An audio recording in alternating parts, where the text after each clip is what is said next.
Good evening. Sorry for the delay.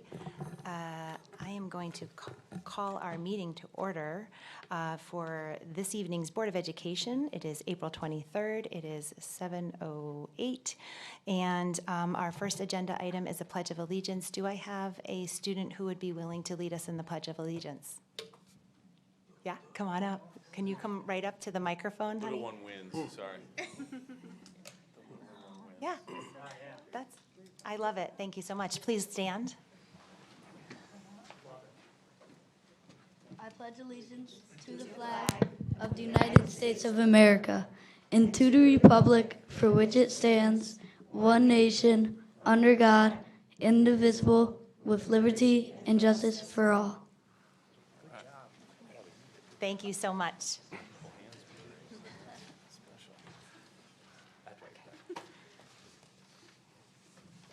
All right, so I have to do something right now that I hate doing, and that is to amend our agenda, which is I need a motion to move our special recognition,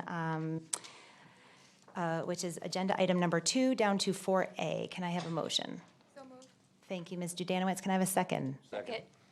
Thank you, Mrs. Manella. We're going to move our special recognition down to 4A. So we are going to move to agenda item number 3, and that is audience participation.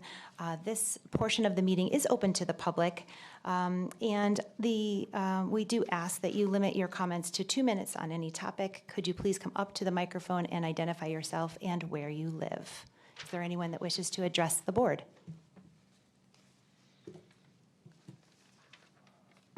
Okay, seeing no one, I'm going to move on to our report for student representatives.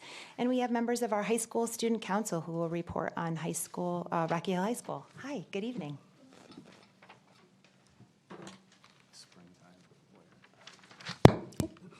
Good evening, members of the board and community members. My name is Janvi Patel. I am the student rep for the high school, and today I'll be sharing some recent updates from our school community. On April 1st, many of our students took the SAT. This is an important milestone for juniors, reflecting the hard work and prep they've been putting in the past few months as they begin planning for their futures. On April 2nd, our National Art Honor Society hosted a paint night fundraiser. This event replaced the Holy fundraiser we've done in the past few years and was held to raise money for a scholarship that will be awarded to a senior contributing their education in art. Beyond fundraising, it was also a great way to bring the art into the community by giving people who don't typically create art the opportunity to participate. Attendees were guided by NAHS officers, which made the experience fun and relaxing. They also included pizza, drinks, and door prizes, which helped create an enjoyable environment while raising a strong amount of money for the scholarship.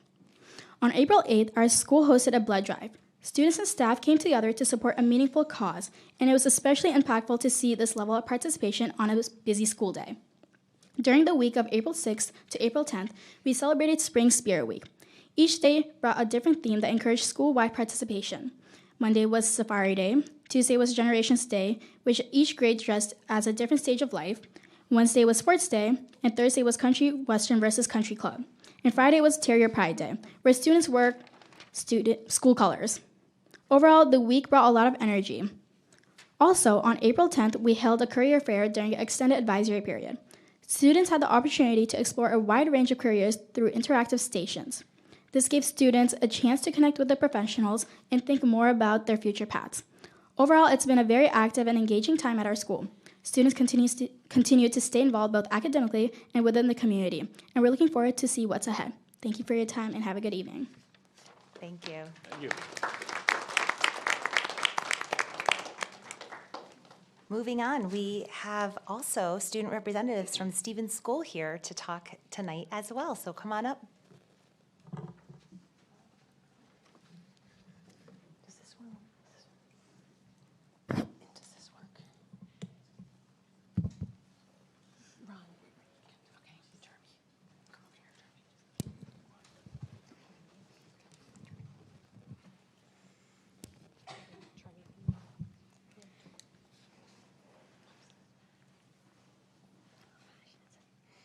Good evening, Rocky Hill Board of Education. I'm Charlie Gatemurdi. And I'm Wigan Linetti. We are third graders from Stevens School. we would like to share some of the exciting events that have been happening at our school since January. In January, we focused on the theme of empathy. We all listened to the book Stand in My Shoes and created our own shoes. We learned the importance of understanding others' feelings and experiences. Check out our shoes. We filled our whole school bucket and earned a pause parade. We all walked through the halls while listening to music. It was a lot of fun. On February 3rd, CAS held the 26th Annual Elementary Arts Banquet. Congratulations again to Finn Koval, who was recognized for art, and Victoria Oko for music. On February 4th, we participated in the Global School Day of Play. We had a great time playing games, making crafts, and enjoyed learning through fun and being creative together.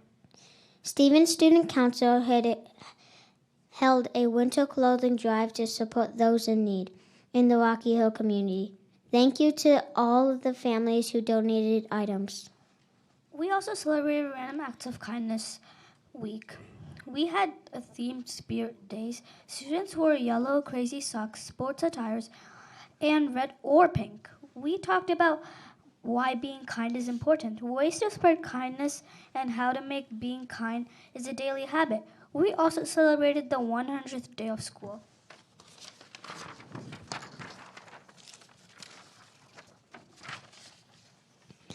The third graders put on a wait.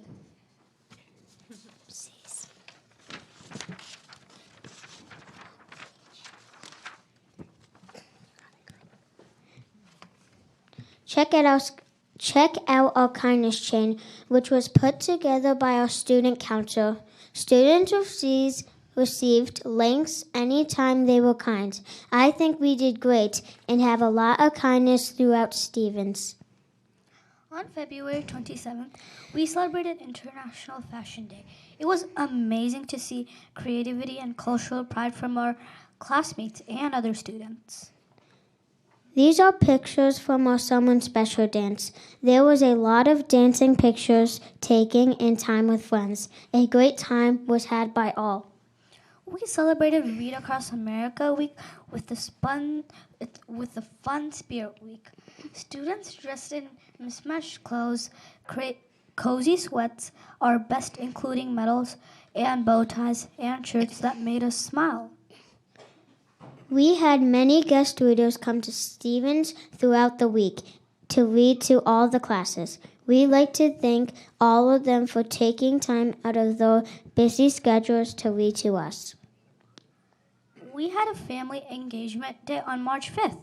Each grade level had their own activity based on a Jody John book, and parents helped their child complete it. We hope parents had fun. Mrs. O'Brien, our music teacher, was chosen for a grant by Arts for Learning, Connecticut. She worked with Miss Luna to teach second graders about Mexican music and culture. Each class had 4 practices to learn a different dance. The final performance was in front of their parents and community members. Mr. Thompson came back for another great civility assembly. He talked to all of us about ways to uplift someone when feeling down or being treated unfairly, promoting kindness and being safe online. Civility champions were selected and received a Harlem Wizards jersey. The third graders put on a musical performance for the whole school and their families called The Days the Queens Quit, a spring concert extravaganza. Each class had their own special part in the performance. We had fun, and thank you to Mrs. O'Brien for all her time and creativity in putting on another great show at Stevens. Some students joined the Lexia Lab Club and came 3 days a week to work on reading. We also have some second grader students who have joined the Crazy Eights Math Club. They make shapes out of glow sticks. Before break, we had a glow dance. This was our final activity to raise money for our school booster fund. Our goal was to raise $18,000, and we raised $25,000, $585.05. We are excited to get new basketball hoops, playground benches, and books for our vending machine. Thank you to everyone who donated and made our fundraiser a success. This week, we had our art show that showcased artwork from every student at Stevens. During art, we looked at artwork from every grade and picked one piece we really liked. We wrote compliments to show kindness and celebrated everyone's creativity. We are thankful for Miss Miller, who decorated our hallways, has taught us all about art and allowed us to be creative. Thank you for letting us share the great things happening at Stevens School. We are looking forward to the rest of the school year, especially the obstacle course and field day.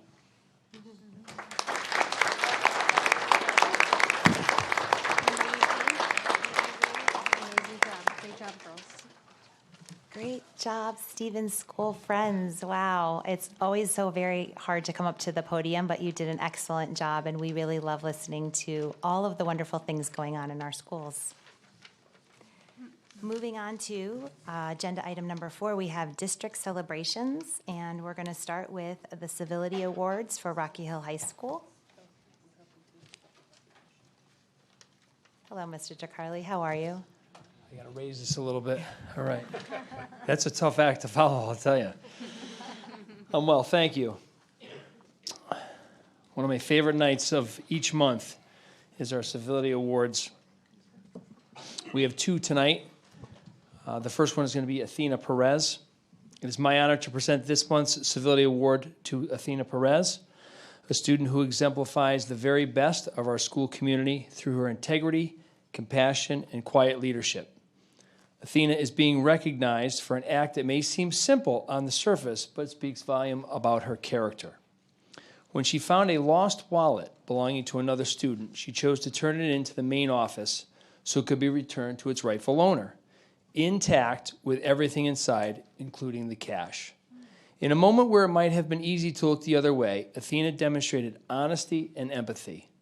If we place ourselves in that situation, losing something as personal as a wallet, we quickly realize how meaningful her decision truly was. I always think about replacing my license, replacing my credit cards.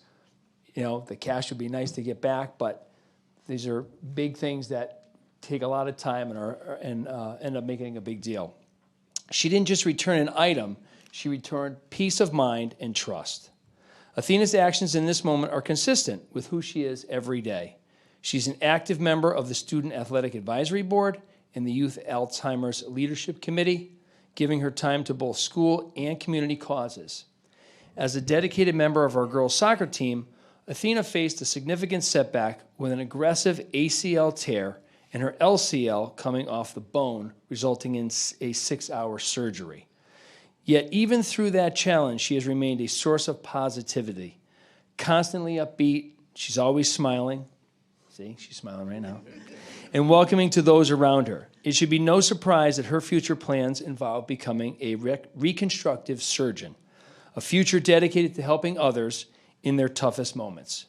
Beyond athletics, she contributes to our school as a summer learning assistant teacher and volunteers for free time to support our science labs. In her neighborhood, she's known not just as a reliable dog walker, but as someone with a rare ability to connect, even with a fragile adopted dog that trusts no one else. It's often said that character is revealed in the small moments, and Athena shows us time and again what it means to lead with kindness, responsibility, and care. Athena Perez truly embodies the spirit of this award.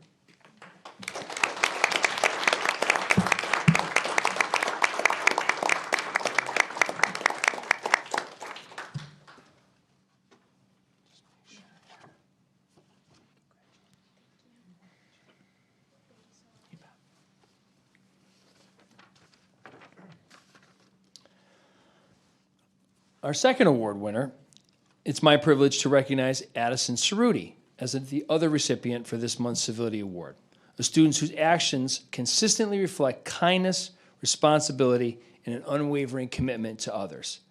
Addison's dedication to inclusion and respect is not something that appears only in isolated moments. It is woven into everything she does. Since 7th grade, she's been actively involved in our unified sports programs, building meaningful connections and ensuring that every participant feels valued and supported. Most recently, during a unified basketball event at Mohegan Sun against Bristol Central, Addison stood out as a steady and compassionate presence, prioritizing the safety, enjoyment, and dignity of every student on the court. Her actions reflect a deep understanding that true civility means lifting others up and creating spaces where everyone belongs. Addison's passion for supporting individuals with special needs extends far beyond athletics. Through her involvement with peers with disabilities, the Youth Leadership Summit, and her volunteer work with Lend a Paw, she has demonstrated both leadership and heart and service to her community. She has earned numerous recognitions, including the Michaels Cup Athlete and Partner Award, Outstanding Partner Award, Exemplary Unified Teammate Award, Coaches Award for Unified, and the Walter Avery Shine On Award, each one a testament to her character and impact.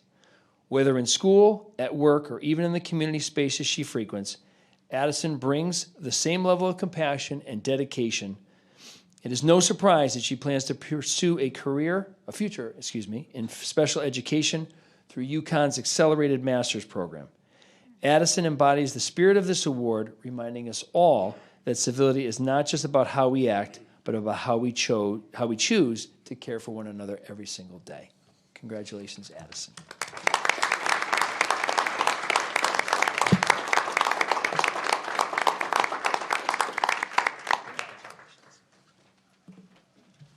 Thank you. Congratulations to our Rocky Hill High School Civility Awards winners. Moving on to our Stevens School Civility Awards, Ms. Caldato. All right, I'm going to do this a little different. I'm actually going to ask my first recipient of Andrew Arache to please actually come stand with me.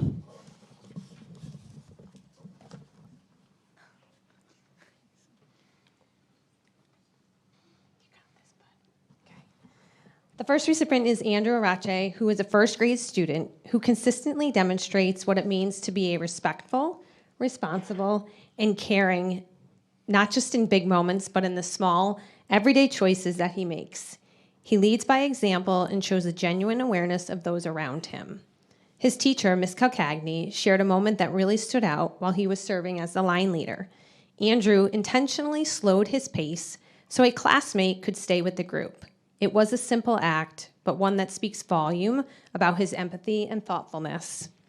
This is an example of a moment we hope for and work to cultivate at Stevens, in which students look out for one another and understand that how we treat others matters. Andrew is a wonderful example for his peers, even at such a young age. He has a positive presence in our school community, and the care he shows towards others does not go unnoticed. We are incredibly proud of him and grateful to his family and teachers for supporting the development of such a strong character. Congratulations, Andrew.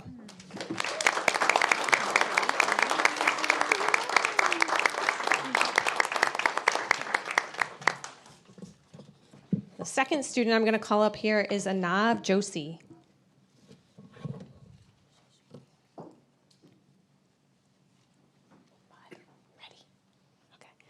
Anav is a second grader who is consistently kind and respectful to everyone, both peers and adults, and that is simply who he is each and every day.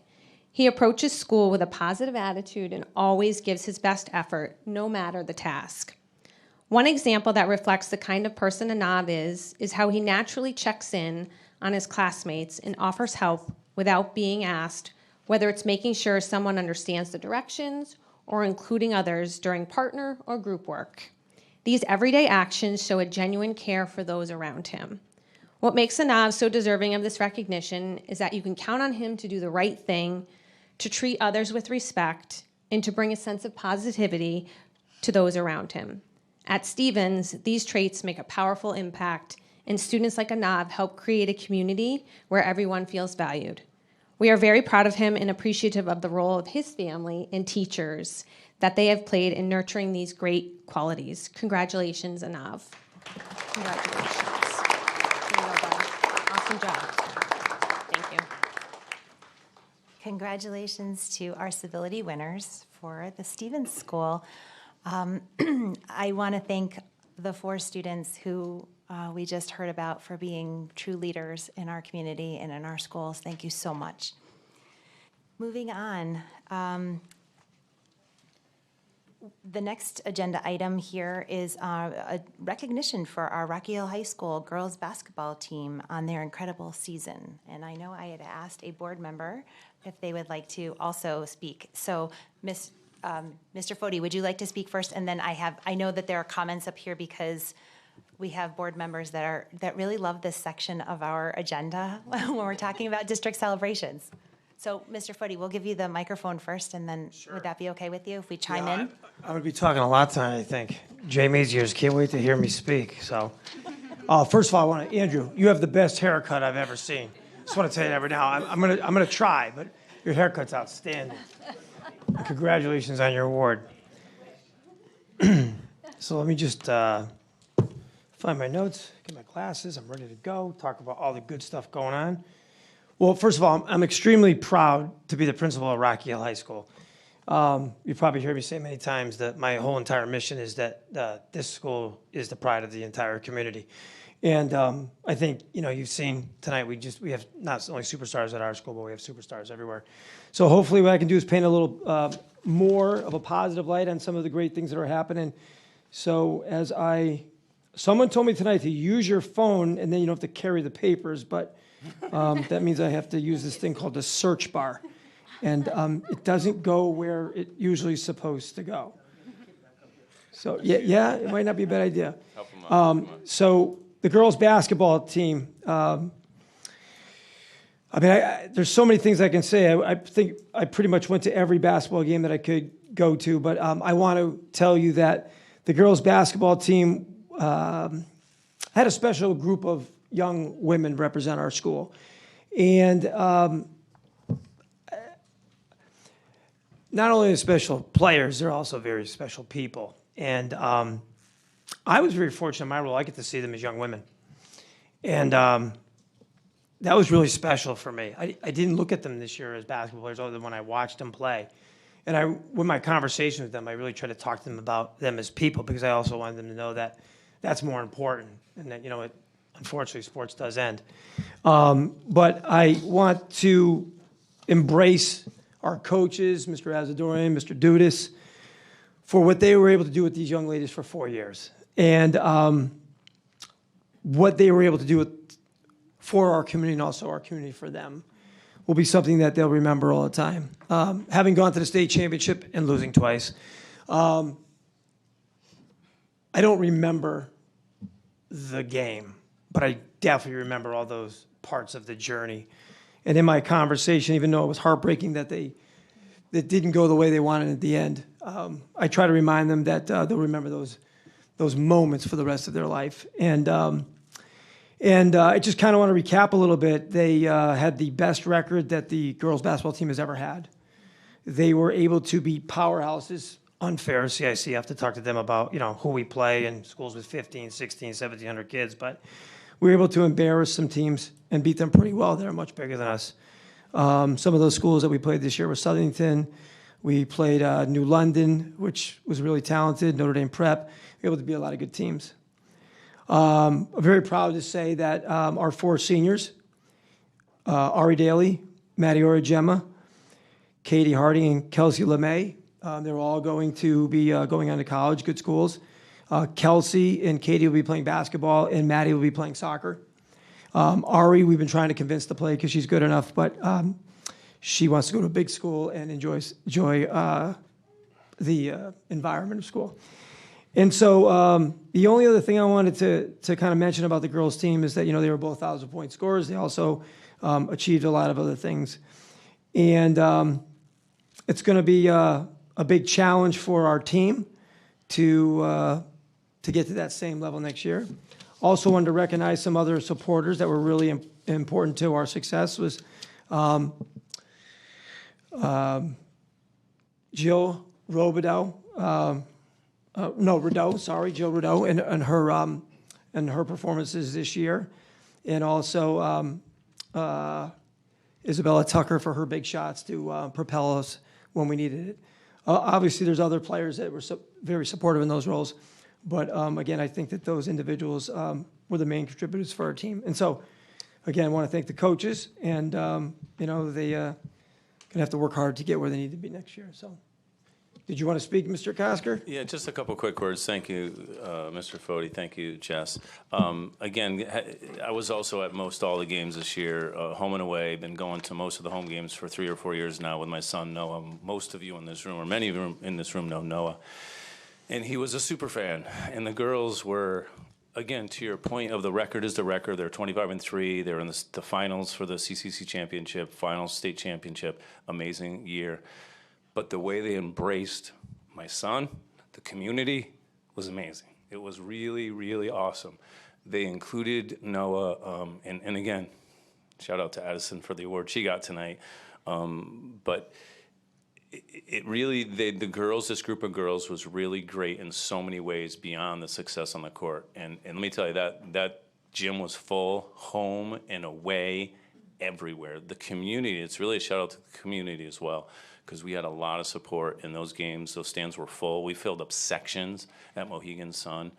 So it was a great season, a great success on the court, but also just for us and for me personally. It was an awesome and great experience. And my son's graduating as well with these seniors, so it's been really special for us.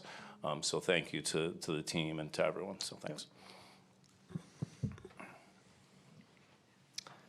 Do you just want me to keep going on? 'Cause I'm No, I would still- just like to simply say that I want to say that our girls really truly represented our district with pride, and we couldn't be more incredibly grateful for their efforts this year, and they just did a phenomenal job. So thank you, Mr. Kosker, thank you, Mr. Foti.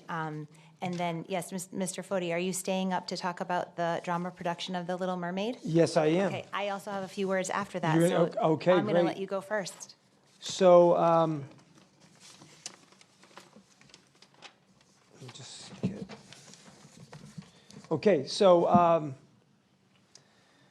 The Little Mermaid, which is led by Jillian Freitag, who, wow, she was so powerful for the production and her planning and thoughtfulness as she promoted this event, starting out on a professional development day where she had all the students perform a little skit. And then after, she was masterful in her thinking in terms of having the students answer questions about being a performer. So not only do we get to get excited about their talents, we got to actually, kind of dive into, what it is to be a performer. I always wondered, like, how they remembered other lines, and I'd ask the kids, they're like, is the mic tell you what to say? And they're like, no, we have to memorize them. I'm like, I'd forget after 5 words. But it was just really cool to get to know the kids on a different level and how passionate they are in their sport, and it was really, really just an awesome day. Mr. Ram was a super job coordinating that and having them be there because I know it helped, right? Good marketing. We had over 400 or 500 people on opening night, yes. And so it just led for a lot of enthusiasm for the weekend. So what I wanted to do was to give her, Ms. Freitag, her props, but also thank our students. I hope that they felt as good doing what they did as I felt for them, being able to showcase their talents. I talked to Jillian before because I wanted to make sure if there's anything that she wanted me to mention. And we talked about, and again, Ms. LaFreda, you can add in too because you might even know a bit more, but they were just nominated for the Sondheim Awards? Correct. On May 9th. They are up for the Achievement in Costume Design and Achievement in Scenic Design. So Madeline Sawyer and Juliana Guay. Yes. And we are also waiting to hear regarding the Halo Awards in a couple weeks. Correct. So, just an awesome production. I told the kids the next day, I'm like, I'd rather see you guys and pay tickets than go to the Bushnell. So it's probably the best comment I can give him. But if you want to add some more words, but it's a great night, a great Yeah. weekend. Lots of creativity, lots of dedication in the drama department. Thank you to Mrs. Freytag as well. And yes, those nominations, if you are not aware of the Halos and the Soundtimes, it's like the mini Tonys for high school musicals. So there's a lot to be said for being nominated for those. So congratulations to Juliana Guay and Madeline Sawyer, both of which being high school students and getting an achievement in either, it was scenic design for Juliana, and it was achievement in costume design for Madeline. Fabulous, and way to represent Rocky Hill High School. And we are patiently waiting for the Halos. Those nominations will be coming out soon, and when they do, I'm sure there will be some really happy kids. We did bring home a Halo last year. I think actually we brought home 2 last year. And so I'm looking forward to hoping that Rocky Hill High School Drama Club will bring home a few more Halos this year. So Would you mind, I know the list is a little lengthy, would you mind if I just read some of the names of the people who were involved? please do. Okay, so Isabel Lafredo, Benjamin Massacott, Thomas Good, Jack O'Connell, Ruthie Sasakumar, Catherine Mayano, Jean Williams, Avika Jain, Rachel Jog, Shaylin Patel, Nora Riker, Penelope Sarfo, Abigail Plage, Addison Farella, Emily Forcier, Violet Collins, Gabriel Tab, Taylor Dredzik, Ambi Bose, Shiza Aftab. And that was the cast. The ensemble, if I make a mistake with your naming here, I apologize. Tubi Ali, Arya Mohanty, Julian Bergen, Lara Blackler, Tamia Buddha, Sophia Eaton, Ellie Harding Wheeler, Charlotte Reed Swale, Helena Romero Rodriguez, Amina Burbick, Brody Connors, Juliana Guay, Violet Heinley, Juliana Hung, Madison McFarland, Mia McFarland, Pearl Michael, Athena Perez, Madeline Sawyer, Asmi Toomey. So, I mean, that's a pretty good list of talented young people that put a lot of heart and soul into this. And if you were able to go see the production, it was magnificent. So I thank them a lot for the work they do, and especially Ms. Freytag, who Mr. Maziar says a lot of great things about, and she is outstanding. And she's actually starting another program that Dr. Zito has graciously fueled for us. So we're excited about that. So. Yes, and you know, the actors and actresses that are on the stage are the ones kind of putting on that production that you're watching, but it's the background help that is going on behind the scenes that you don't see, the technical, the lighting, all of that stuff to make the scenes change so quickly and swiftly that you don't even realize it's happening because the story of the presentation is just taking you away. But it was a lot of hands, you know, making it Oh, and all occur. I have to mention one more person. Go ahead. And Mr. DeCarli knows this. Miss Lori Cavanda helped out Yes. and volunteered hundreds of hours. And she was doing a lot of the prop stuff, Props. right, David? I think it was props, And yes. building that, and she's like, the kids will keep breaking it, I gotta keep putting it back together. But Lori has so much passion for our kids, and she's a super lady, so I wanna recognize Miss Cavanda for all her great work that she did in fueling that, so. It's a Excellent. great weekend. Thank you very much. Do I think you're also staying for the next awards as well, or the Yes. HOSA and DECA Club Awards? Yes, Okay, so. awesome. I'll start with HOSA. So on Saturday, March 14th, 44 students from Rocky Hill High School, HOSA chapter, there's about 90 kids in it, that is fueled by Eileen Schneider and Kim Antal and Mr. DeBacco.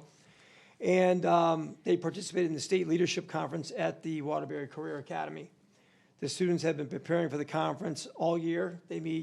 I think they meet every week. There's a lot of kids in the auditorium after school, and I can hear Ms. Schneider from my office. And they compete in a number of healthcare areas, roughly 600 to 800 students. The students were able to engage in workshops and hear about learning opportunities like the Center for DNA-Guided Medicine Genetics Program in Hartford and the GW Pre-College Summer Program at George Washington University. They engaged in networking activities with students from other schools and had a fun-filling day. So we had a lot of students compete. We had students take second place in community awareness. We had students take second place in CPR first aid event. The emergency medical technician, we had a first place winner. For the mental health promotion, we had another first place winner. For public health, we had a first place winner.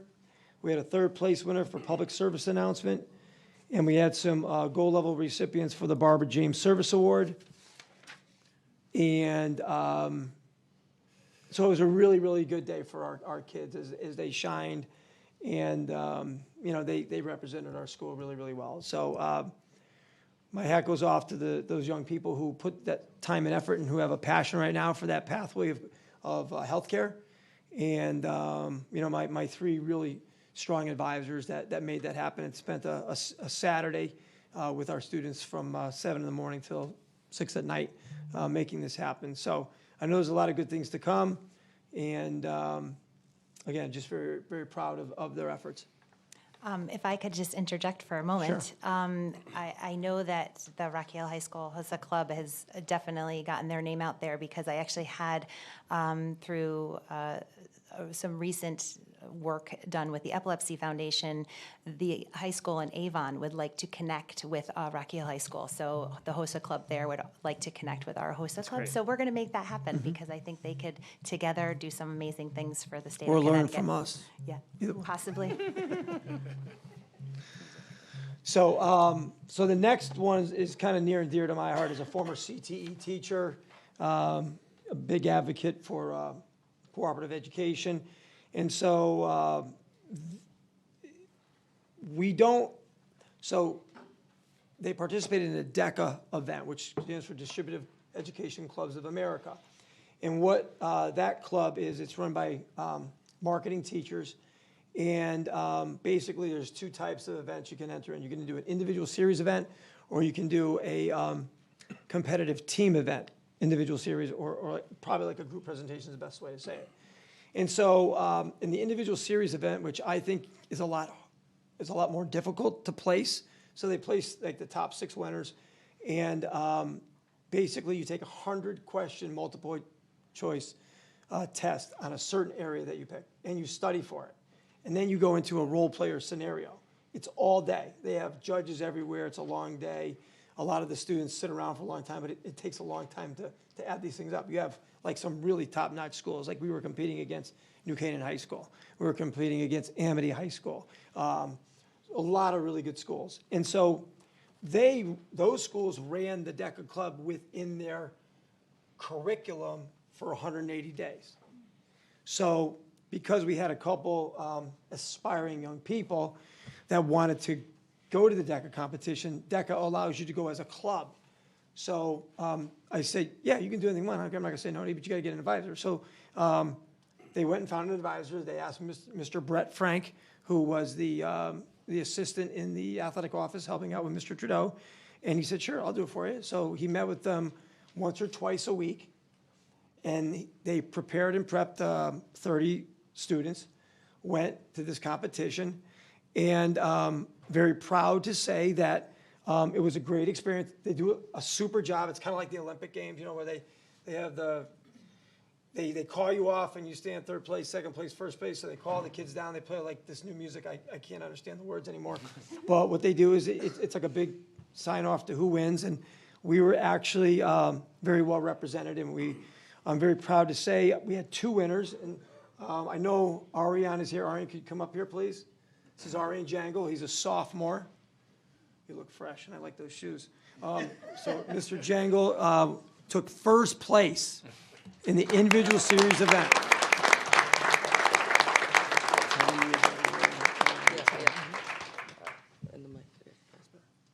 Hello, Board of Education members. So I was in the financial consulting event, which is a individual event like Mr. Fodi just mentioned.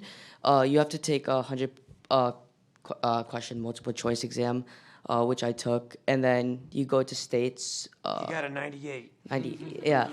And then you go to states, which was at, I forget, it was at AquaTurf, I think in Southington.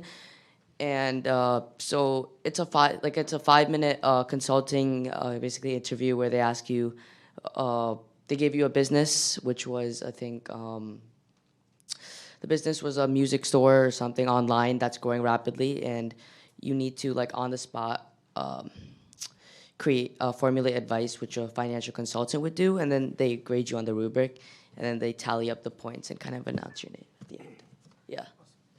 What was your biggest takeaway that day? The biggest takeaway is also there was a lot of networking opportunities there. It was also tiring at the end, so I didn't take full advantage of that. We were waiting for a long time. But the biggest takeaway was like it gave me real world experience as I want to go into finance in the future. It gave me real world experience on what that looks like, and it was just a great event. And I'm thankful for the school for letting us compete for the first year. Yeah, I think great. Yeah. I don't think so. I can. We're just talking. Yeah, yeah. I think it's the business administration and Financial advice. Thanks. Thank you. Good job, Ariane.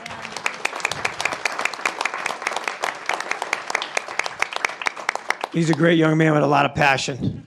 I taught him how to send invites now, so we're getting along much better. He would send me these emails. Can I share? Yeah. Okay. So he would send me these emails, and I would say, sure. And then he'd say, you didn't get back to me, so we had to go over how to send invites now. So I get an invite every day now. So we talk a lot. So, but he's a super young man, and I'm very, very proud of him. And I hope you're proud of yourself, because what you did was pretty cool. And so the other person that we had who finished in 4th place within a business administration, which is another individual series event, again, take a test, do a scenario role play, and that was Ingris Lynn. Ingris, are you here tonight? No, she's not here tonight. But again, 2 students that were very deserving, and then they placed, which is very, very difficult to do. So I want to thank Brett Frank for all his time and taking our students down there. And I talked to him yesterday, and he said, I didn't think it was going to be that good an event, but what I realized is that the powerful moments that those kids were able to share with each other. So I'm glad they had the opportunity to do that. So hopefully we can win more next year. So the last thing that I have to speak to tonight, according to the agenda, is Model UN. Adon, would you mind just coming up here, because I like how you fill in the dots for me. So first and foremost, again, I just want to thank the board for supporting the Model UN. And if you were able to go to the Model UN conference at Rocky Hill, I was totally blown away how a bunch of 16, 17, and 18-year-old young people could be so precise in their details and how they covered every single thing that I wouldn't have thought of. From the moment people walked in, to the name tags, to the rooms, to following their agenda, from the website that they produced, from the PowerPoint, from the coordinating the speaker, and making sure that they marketed and promoted. I mean, it was as good an event as an experienced business professional could put on. I mean, it was outstanding. There was a buzz in the air. There was an energy. And, when I first met this guy, I asked him to define leadership for me. You remember? Yeah. I'm putting you on. Okay. And I said, well, what is good leadership? And he looked at me, and I told you, what did I tell you? There were 3 things, right? There were 3 things, yeah. Do you remember? This was 4 years ago. I'm trying to remember. Okay. One key thing is always to recognize your team and the people who you surround yourself with. Second one, I don't remember. Actually, he's 0 for 1 right now, but I'm going to help him out. So I said there's 3 things. You got to inspire the people around you. That's close enough. No, inspire is different than get good people around you. Oh, I said gratitude, like give gratitude. Okay. Yeah. Number 2 is what? Value the people around you. Okay, so that's... Recognition is different. And then what? Empower them to make those decisions. And what I saw him empower people and delegate, and they really came together. What I was so impressed with was, I said, who scheduled all the, in the committees, they had hey, I want 5 more minutes, or, I want a break. And I'm like, who did that? And so, I mean, they just did a super job. I was just so proud of their efforts that day. And so I just kind of want to read for them some of their highlights this year. So he's got a big job. He's got to make sure that he can find those people to carry this Model UN further. And don't go too far away, because we might need you as a consultant. We're not paying you. And then I just want you to know that they went to the Model UN conference at Yale. They went to the Model UN conference in Boston again, which there was over 2,500 students. We had 4 winners. Ishan, Adant, Suhan, and Anvi all were recognized at the conference. Adant and Anvi received Outstanding Delegate Awards, which is the second highest honor that one can receive. And they made so many more students in our school be part of something. And Adant and I talk about, it's one, when you feel like you belong and you can contribute in anything that you do, then good things are going to happen. And he was able to do this with this program. And again, I'm indebted. I've told you this before. I've learned a lot from you, and I appreciate it. I'm going to miss you next year.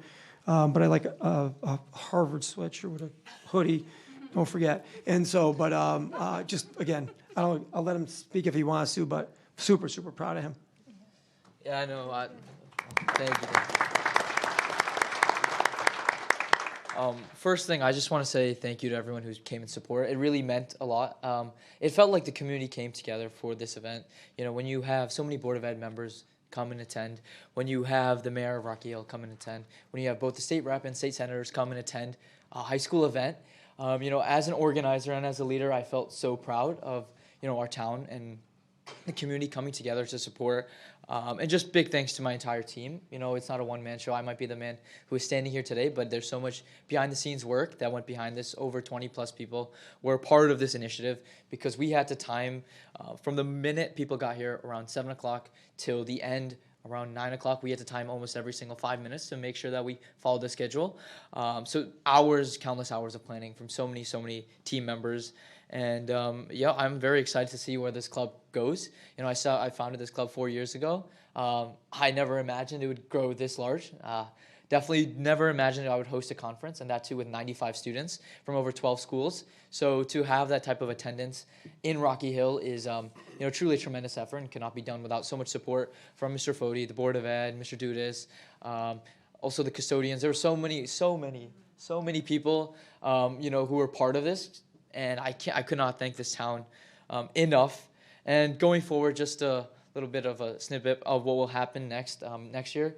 We are hoping, and I'm kind of in talks with other schools, and maybe doing a Connecticut conference to, you know, get as many schools, you know, involved as possible. Because right now, Rocky Hill is only a small portion of, you know, central Connecticut, whereas we can maybe centralize and get so many more schools. So there are plans to expand, and I'm very excited to see where, you know, the future goes.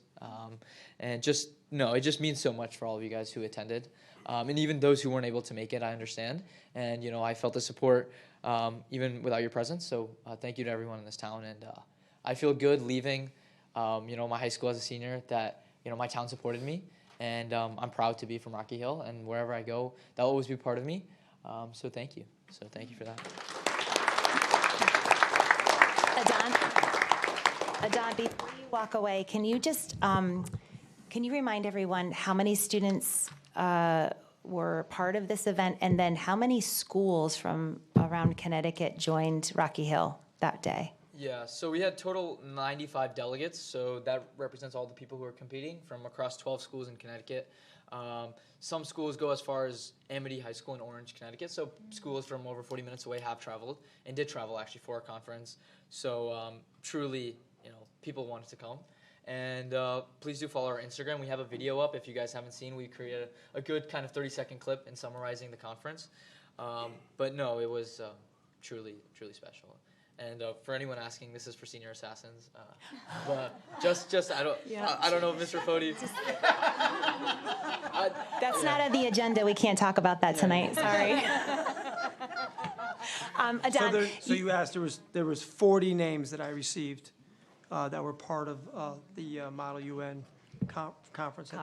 Okay, thank you. Adant, you were very kind that day as well, walking me around from room to room, and I actually did get an opportunity to sit through, I think it was the Cuban Missile Crisis, and I got to go into Russia for part of the time, and then I got to go into the United States for part of the time, and I was just amazed at the amount of global awareness and the questions, and I got to watch a process of a letter that was being written on the Russian side that was then, as I walked over to the U.S. side, the letter was delivered, and I got to see the reaction from the U.S. team, and I was just taken away. So thank you so much for starting this program at Rocky Hill High School. We want to keep it going, but thank you for your leadership. Thank you. And thank you to everybody else. Thanks for your support. Thank you, Mr. Foti, for got it. coming up to chat with us tonight. We had fun with you. Thank you. I had a lot of fun too. Thank you. All right, next is a Harlem Wizards highlights. And I have coming to the microphone, Henry Vassell.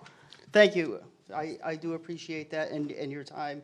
I see you have a very busy agenda. I'm here tonight with Jason and Michelle, part of our board. And they're passing out the programs from the evening. A lot of great sponsors, a lot of people donated to make this possible, and we hope that we can all show them the support that they deserve. We're actually very lucky because Mayor Smith, our state representative, Kerry Wood, huge supporters. They're always helping us, and we really do appreciate it. The Board of Education, Dr. Zito, Mr. Nozick as our scorekeeper, Wendy Duran, our clock operator. We appreciate everything you do.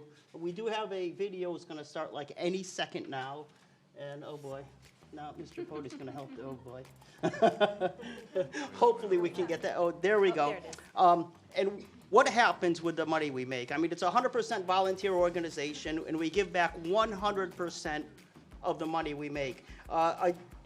This year, we were able to donate money to set up a fund for the therapy dog for West Hill School.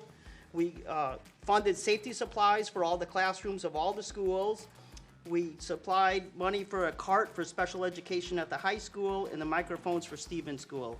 And as you can see in these pictures, the team that played is we had Coach Bethany Collado, Tanya Adorno, Keith Baker, Brian Carroll, Thomas Casello, Matt DeLuco, Matt DePaulo, Kara Fauscher, Christina Ferran, Danielle Galligan, Travis Godley, Matthew Kataja, Jessica Lynch, Stacy Miller, Laura Montgomery, Caitlin Moore, Glenn Nelson, Magda O'Brien, Kara Quinn, Sarah Raymond, Brian Sanford, Giuliani Scherer, Diane Sousa, and Victoria Zakidna. I think I got that right.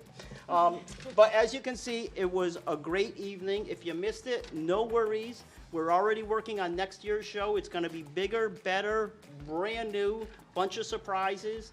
And we just really appreciate everything you do for us. And we get a lot of volunteers from the board, and we do appreciate that too in all our events. But we can't thank you enough for your help in making this a success. And through that, we're able to give back to our schools. Thank you. Thank you. All right. Nobody else wants to talk. Thanks again. Have a good evening. Did you want to give a few words or no? I don't want to put you on the spot. Okay, I know I had originally put you on the spot before. Again, the Education Foundation, thank you for your commitment to our schools and the fundraising that they do for through the Wizards game for us. You're providing meaningful opportunities for our students and resources that enrich the experiences in our schools. So we are deeply grateful for your partnership. Thank you very much.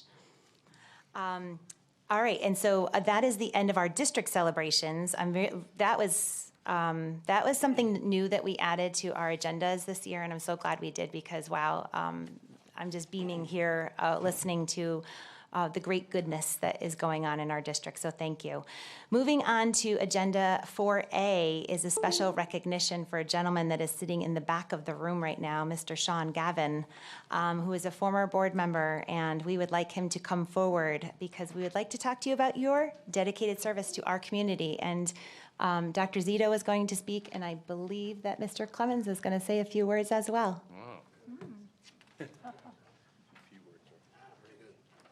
How are you, sir? Not bad. So this is Sean Gavin. Brian, you're going to say some words too? You go first, Doctor. Okay, so just a couple of words. Sean joined our board in 2021. He served here in Rocky Hill on the board for 4 years. A dedicated and highly engaged board member. Worked on the facilities committee. He's the father of 3 boys here in the school system. Yeah. And from my standpoint, Sean, I always appreciated your very keen business acumen.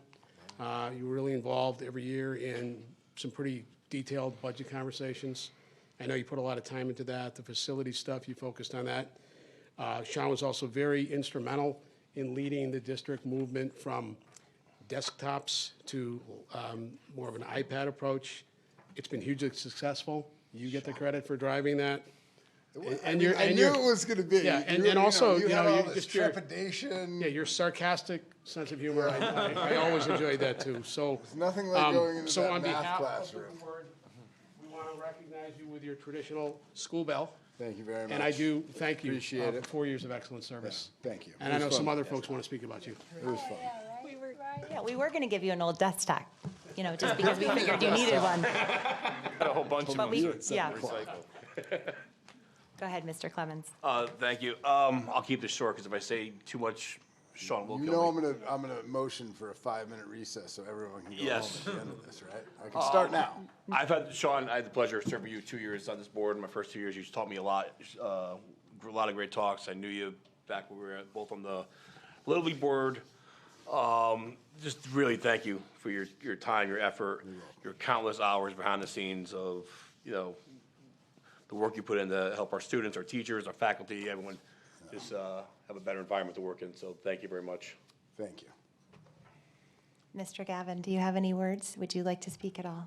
I would like to make a motion for a 5-minute No, recess. no. So everyone can go home. How's No. that? Second.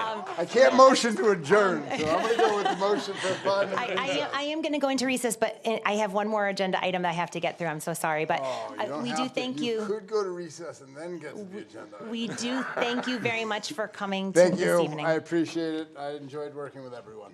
Thank you, Mr. Gavin.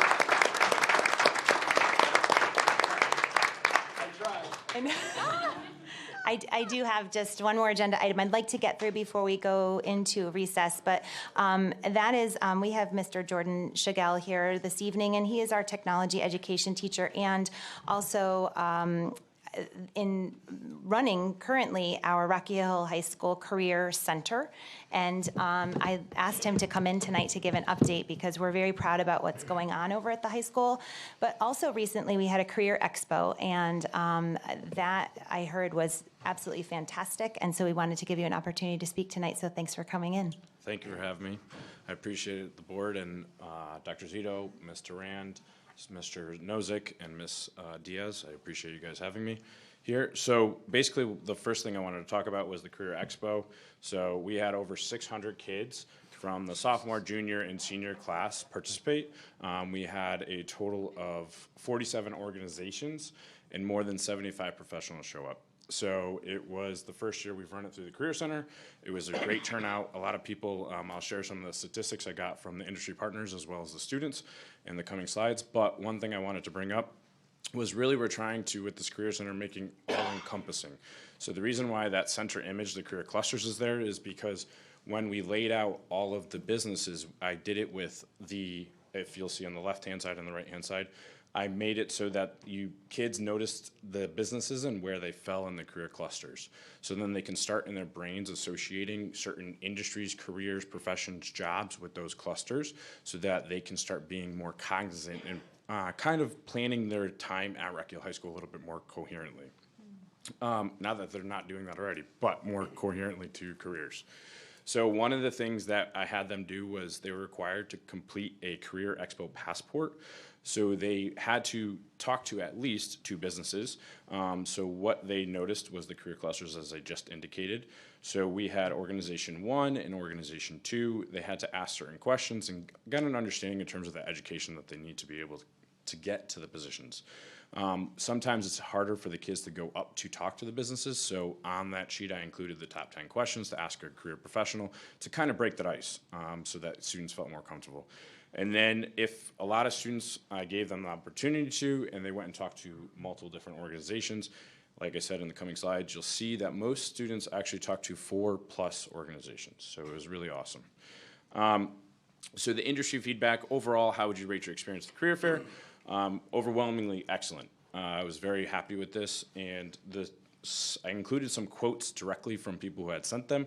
The students were very respectful and interested in learning more about our offerings. We cover many college and career fairs across the state. I can share that your students were a class act. Well done to you, fellow educators, and to the teachers who represented you so well, and thank you for having us. a theme tonight has been the fact that we have an amazing community, and that was echoed by our industry partners who had come to the event. Did the students come participated, were prepared with questions or topics to discuss? And yes, they came very prepared or somewhat prepared. Even those kids who were a little bit awkward or whatnot, we didn't even get not very prepared at all. So I was very happy with this. I'd love to increase the percentage, obviously, in the future, but very happy that we were able to get those kids outside of their comfort zones.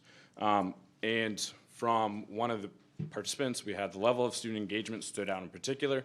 As you know, it's incredibly difficult for high school students to step outside their comfort zones, as I've indicated. Approach unfamiliar professionals and ask thoughtful questions, especially when they're not yet have a clear interest in a particular field. So that was a big thing, is that they were going to fields that they didn't necessarily know about. We had representation across the entire population, which was great. And then industry feedback, we're exploring the opportunity to expand the Career Expo's duration, because as you noticed, one of the things that the industry partners said that they didn't have necessarily the best time with the students, meaning they didn't have enough time to get into those deeper level questions. They indicated almost they would like to have it separated out by grade, so juniors and seniors go in to talk to them about interview questions and things like that, getting them ready for that next step, and then freshmen and sophomores kind of getting them to start to understand what the business is, so that they can be aware of the skills that they would need to gain at Rock Hill High School to be successful. So they were indicating that on the survey. So we already talked about, Mr. Foti and I talked about holding it in the fall, so that when the kids go to the Career Expo, they're able to understand, all right, this is the skills I need to take, these are the classes I should be taking at Rock Hill High School, to align with that thought process. Student feedback, how valuable was your experience at the Career Expo? We had somewhat valuable and very valuable. Again, I was very happy with these results. And then how many tables or organizations did you meaningfully interact with? We had 3 to 4 was the predominant number of tables. So the kids were going out, even though they were only required to talk to 1 to 2 tables, they went above and beyond that, which was great to see. And then the Career Expo helped me better understand possible career pathways. Overwhelmingly, we're leaning more towards the fact that, yes, they're starting to recognize, due to the table displays that I showed you earlier, the career pathways and the career clusters. After attending the Career Expo, how do you feel about your future plans? What was surprising to me was that from one event, which is why I'm very excited about the Career Center, they said 20% said more confident and 37% said somewhat more confident. So after one event, more than 50 kids felt like they were more prepared for their future steps, which was awesome. Student feedback, one of the things that was generated was the career requirements and education. They started to understand all of that so that they can be better prepared once they leave high school for the modern day workforce. The job realities and flexibilities, really what it is day to day to work inside of that certain career. They're no longer guessing. They're starting to understand and seeing if that's a fit for them. Professional development opportunities. Again, what should they be working for or with at Rock Hill High School so that they can be successful and kind of have that competitive advantage in our ever increasingly competitive workforce. And then general life and career advice, they were able to talk to them to understand that you need to have small experiences can matter as much if you, as we've talked about, the civility moments, those tiny moments actually make a huge impact in terms of what you're developing as a person, right? So they started to see that connection.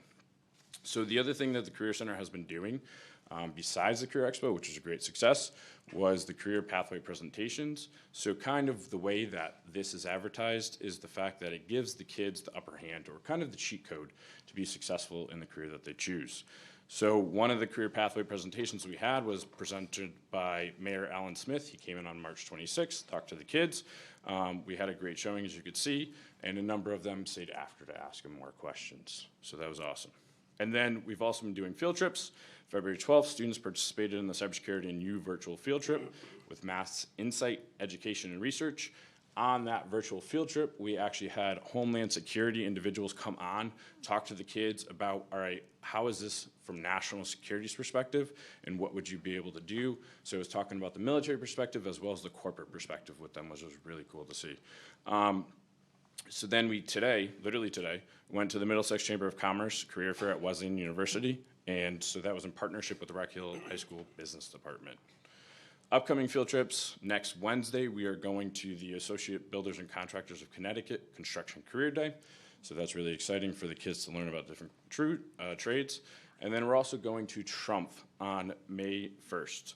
So it's a high-tech company that is basically manufacturing solutions across machine tools, laser technology, electronics, and Industry 4.0. They have a beautiful campus in Farmington that we're excited to go see and talk to their HR reps and be able to walk the floor of that building. The other thing is, we know that obviously kids can't always get to our center, but what we're building is the podcast recordings. So we got through Perkins funding, Perkins 5 grant funding, we're able to get podcast equipment.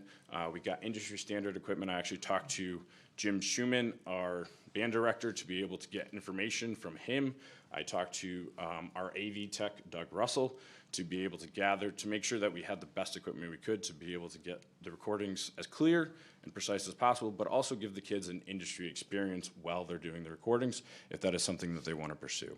So we're very excited about that, and what we plan on doing is actually modeling different career clusters over the course of 14 months so that the kids can tap in and start learning about those individual clusters. The cool part about that is actually the Vocaster in the back is able to connect with phones, so we can call industry professionals. They don't even need to come in, and we'll be able to connect it right to that Vocaster, so we'll have a conversation with them, so we'll be able to record it and share it out with the kids. And we'll keep that all internally, obviously, because of student data privacy. Cookies, careers, and conversations. So we had some chocolate cookies with the mayor.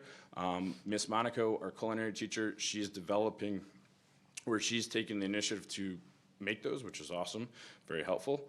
But really what the focus of this is having the kids work on their resume skills. So as underclassmen, they're gonna start to be exposed to resumes. And then as upperclassmen, what they're gonna start doing is developing their executive summaries based on their experience at Rock Hill High School and tie that into the vision of the graduate so that they can, upon graduation, explain how have I met the criteria of a vision of a graduate for Rock Hill High School and Rock Hill Public Schools. Besides that, you just saw the podcast equipment. What we're gonna do is create mock interviews so that the kid can actually hear what they've said and the responses and all of those things. So, professional development, this is a huge undertaking. I appreciate the fact that I've been trusted with it. So that is something I've been continuing to take very serious this year. I got to go to the Connecticut Workforce Summit, Reimagine Career Pathways, hosted by the Connecticut Business and Industry Association. Right there, you'll see Governor Lamont.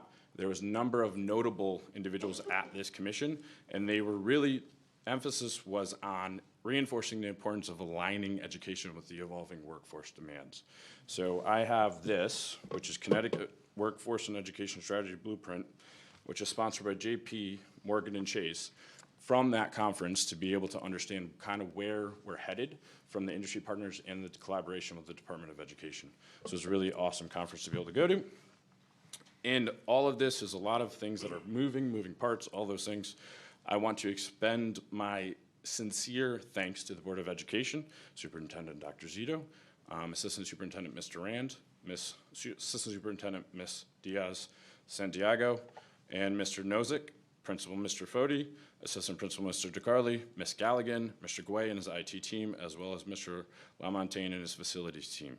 Without the collective effort, the Career Center would not have been able to achieve all that it has since its grand opening on October 30th, which is quite a bit in 1 year, which is awesome. So thank you very much for all of your support.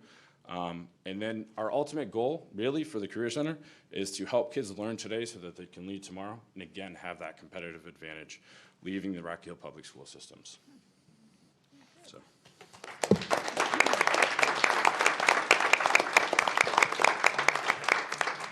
Are there any questions or comments from the board? You do a phenomenal job with that center. Yeah. Phenomenal job. Wow. Thank you. Awesome. Go ahead, Mr. Addy. Yeah, thank you. Yeah, I think you got the email feedback from my wife, Marcy, who runs the Construction Education Center and is a participant over the years, and said it was a complete turnaround. And hopefully you get to share that feedback with your fellow team as well, because it was good stuff. And my son as well had nothing but great things to say. So appreciate all the work you're doing. Thank you very much. Thank you. Welcome. Any other questions or comments? I just wanted to say that you're doing a great job. I'm surprised at how much you've done in such a short period of time. And I look forward to see where it's going from here. And it was something that we've thought about for a long time. And I love the fact that kids that aren't doing the college route also have some guidance and a plan in place. So loving what you're doing and keep on doing it. Thank you. Thank you. Very excited to see where we go. So thank you. Excellent, excellent job. Thank you so much for coming in tonight. We appreciate it. Thank you. All right, and with that, I am going to take a motion for a 10-minute recess. Motion for 10-minute recess. Thank you, Mr. Kosker. Second. Who second? Mr. Clemens, all in favor? F. O'Shawn, Gavin. Aye, thank you so much. 10-minute recess. We'll be back. Thank you.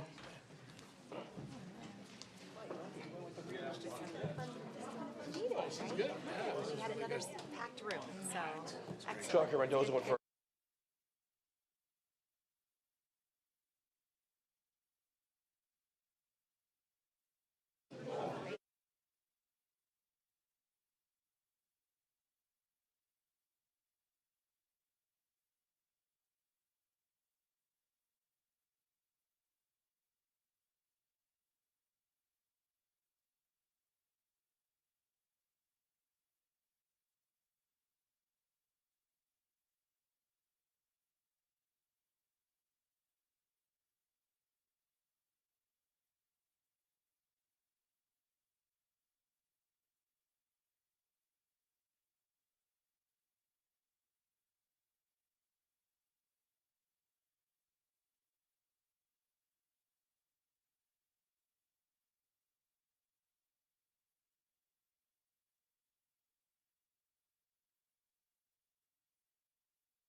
Let's do it. It's all good. It's all good. All right, we are back. Calling our meeting back to order. It is 8:33, and we are going to continue with our approval of minutes. That is item number 6 on our agenda. We have minutes for March 12th, March 12th, Board of Education meeting. March 7th was a Board of Education Curriculum Committee meeting. April 7th was also a Board of Education Policy Committee meeting, and April 22nd was a Board of Education Voice Committee meeting. And in your packet, I do believe there were some amended minutes that were included. I love the fact that Sandy is so organized, and she goes through everything, and I just found a couple little things that she quickly corrected, so thank you very much, Sandy. So are there any questions, concerns, or comments about those minutes? I'll give you a second to look through them because you may not have had a minute. And I know the voice meeting minutes were included in your yellow folder tonight. They were. Do you have a question? No, you're good? Okay, can I have a motion to accept the minutes as listed? So moved. Thank you, Mr. Kosker. Do I have a second? Second. Thank you, Ms. Manella. All in favor? Aye. Any opposed? Any abstentions? Okay, motion passes. Thank you so much. All right, moving on to agenda item number 7, correspondence. Dr. Zito. No correspondence. Okay, thank you so much. Agenda item number 8 is consent calendar. We have non-renewal of employees, long-term and building substitutes. And I think you have a memo in here, correct? Yeah. Sorry.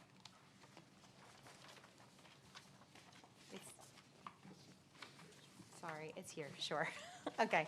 Would you like to speak to it, Dr. Zito? And then that way, sorry, go ahead.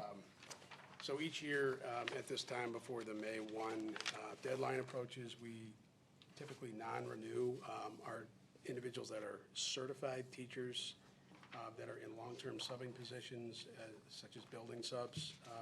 You have the list there. They've all been notified. We do this because these are not positions that we necessarily, we wouldn't be granting tenure for these positions, so it's a pretty standard thing. Some of these people obviously will be considered for continued employment next year, but at this point, to protect the board from a tenure type commitment to these individuals, we recommend a non-renewal. And again, a lot of times with these folks, we do bring them back, but from a contractual standpoint, we're advised by shooting a Goodwin to do the non-renewal before May 1st.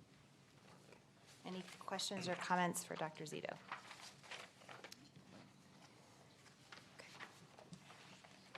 All right. Moving on to committee reports. Number 9, curriculum. Yep, the curriculum committee met on April 7th, and we had a pretty lengthy meeting, which I thought went extremely well. And thank you to Mr. Ann for all the work that you did for preparing for that. We had a lot of discussion around a potential staffing position that's in the budget for this coming school year. Originally, it was framed to be a world language position at Mosier. And after seeing the updated data and having additional conversations with the committee, we felt that that position was best to be filled as a multilingual learner position at the GMS level. So we had very thoughtful discussions about that position, the data that surrounded that. I do want to note that the committee, and I think I speak for the committee on behalf of the board, I think that we have a shared drive to really think about foreign language and world languages in our district as a whole.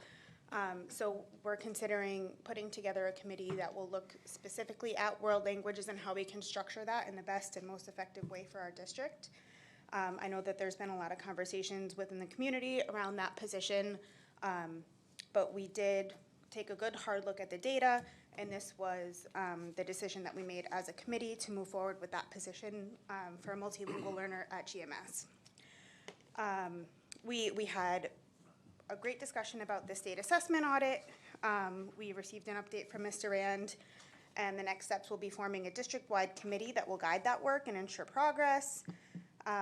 We talked about the Anxious Generation Book Club, which there has been a resoundingly positive commitment, I think, and interest in that book club throughout the community. We have 56 parents and 7 staff members signed up for that, and that was as of April 7th, so that could have even increased since then. And then the other and the last kind of big topic that we talked about was the math curriculum and updating our Bridges math curriculum to version 3 and kind of the implementation plan and what that looks like for the district in a phased approach. So the plan was to start with teacher materials in 26 to 27 to support curriculum writing, and then with a full rollout in school year 2027-2028. So I think overall the committee, really continues to focus on making thoughtful, student-centered decisions across curriculum and programming. And I welcome any other comments from any other committee members or Mr. Rand at this time.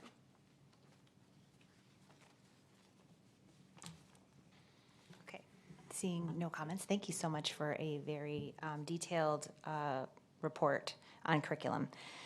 I need to pause for a moment because I, in error, forgot to take a motion for our consent calendar. So I'm looking for a motion to put the non-renewal of employees on our consent calendar. I need a vote, I'm sorry. A motion, please. A motion to approve. A motion to approve. The consent Yes, calendar. the consent calendar, Yes.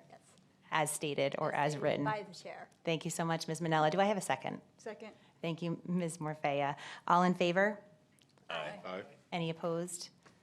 Any abstentions? Thank you. Motion passes. Apologies for that. Now we can continue. Facilities number 10, please, on our agenda.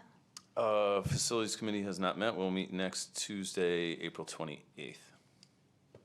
Thank you very much. Number 11, finance. Finance has not met, but we will be presenting our budget to the town council on May 5th. Number 12, PNN. Oh, also no report. Number 13, policy. The policy committee also met on April 7th, and we focused primarily on the kindergarten age change.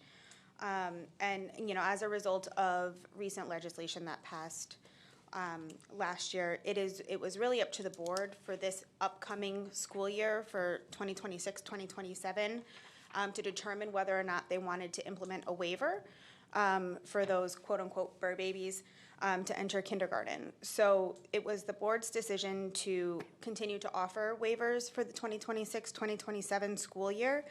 As we have already, we're approaching about 30 families who have already submitted waivers. So in an attempt to, keep the stability for those families and understand that if we were to pull back on that decision would negatively impact those families, particularly around finding alternative care for those children for that year. We decided to offer the waiver, but the 2027-2028 school year will have a hard age a hard age of 5 as of September 1st, 2027. So I just wanted to give that update, and I believe we are proposing that for a second read tonight. So more to come on that. Anything else that the policy committee wants to add? Yes. No, I just would like to add that waivers will only be accepted up to August 27th of this year, 2026. Correct. We are not accepting after that, which is the start of school. Any questions or comments? Okay, very good. Excellent. Thank you. Moving on, number 14, special education. Special education has not met, and we will also meet next Tuesday, April 20th. Thank you. Number 15, CREC Council. Okay, at the March meeting, Executive Director Mr. Nesmith provided an update on the 2026 legislative session, highlighting CREC's advocacy to restore the $12 million for magnet schools that was removed from the governor's proposed budget. He has been meeting with legislators to underscore the significant impact of the cut and the consequences if the funding was not restored. Council members were encouraged to amplify these advocacy efforts. And it looks like those grassroots efforts paid off, because during the Finance Committee meeting that was on April 8th, they discussed that the $12 million was put back in, but they are cautiously optimistic that the $12 million will stay in the budget. And also, the council members were provided a letter that CREC sent out to families living in Hartford in response to the Hartford Board of Education's approval of a contract with a Memphis-based consulting firm.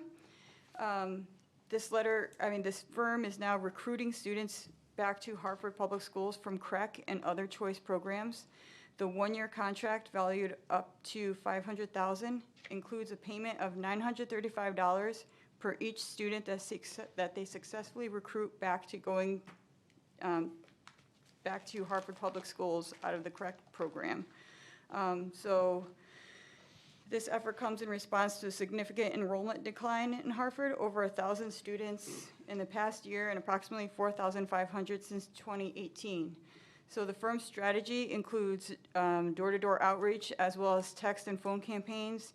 The structure and approach raise concerns about the potential impact on student choice and program stability. So CREC currently is very concerned about this, this program going in effect. Also, the council also approved a significant number of policy changes. It's a big list, so if anybody wants to see them, I will be happy to pass them along. And additional details can be provided upon request, including copies of the policy updates, the letter sent to families that I just mentioned, and there's also a news article in regards to the Hartford Public Schools situation. A CREC meeting was held yesterday afternoon. However, due to work commitments, I was unable to attend, and the recording wasn't released by afternoon today, so I wasn't able to watch it, unfortunately. So I will report on that meeting at the next board meeting. And the CREC's annual meeting and awards presentation will take place on May 20th at the Bushnell, and will include a celebration of CREC's 60th anniversary. And that's it. Any questions or comments for Ms. Morfea? All right, thank you very much. Number 16, school safety. We did not meet. Number 17, technology. Also did not meet. I don't remember who's technology. No report. Yeah, no report, thank you. And number 18, voice committee. Okay, that's me again. Yesterday, the Voice Committee held its latest meeting, continuing our focused work to strengthen our school community in meaningful and measurable ways. Mrs. Duran and Dr. Diaz provided updates on teacher development and ongoing training efforts, reinforcing the district's commitment to continuous growth in the instructional practice. I'm sorry, it's a long day. We also discussed curriculum and the reviving of cross-district committee that will begin meeting in the fall, ensuring representation from all schools and a more aligned, inclusive approach moving forward. And Mrs. Duran also will be presenting something tonight in regards to that. The committee reviewed the use of DESA systems as a tool to identify students who may be exhibiting social, emotional, or mental health concerns. This work remains a priority, and we are committed to using data thoughtfully to better support our students. A significant portion of the discussion centered on elevating student voice. We reflected on the recent civility assemblies and the feedback shared by students. Our ideas were thoughtful, honest, and we plan on trying to implement some of their ideas into future planning and decision-making. But I know there's many of us that were really surprised at some of the comments made by students and their ideas. I was very impressed with that. We also reaffirmed that community involvement is essential. This work cannot move forward in isolation. We're committed to creating a space for ongoing dialogue and to ensuring that community voices directly inform our next steps. Our next Voice Committee meeting will take place on June 22nd, and we strongly encourage community members to attend, share their experiences, and help shape the direction of this work forward. That's it. Thank you very much. Any questions or comments for Ms. Morfea? All right, very good. Thank you very much for these committee reports. Moving on, we have no unfinished business, but we can move on to new business, which is number 19. Mr. Lamontagne, come on up because it looks like you will be speaking about Rocky Hill High School new traffic flow pattern.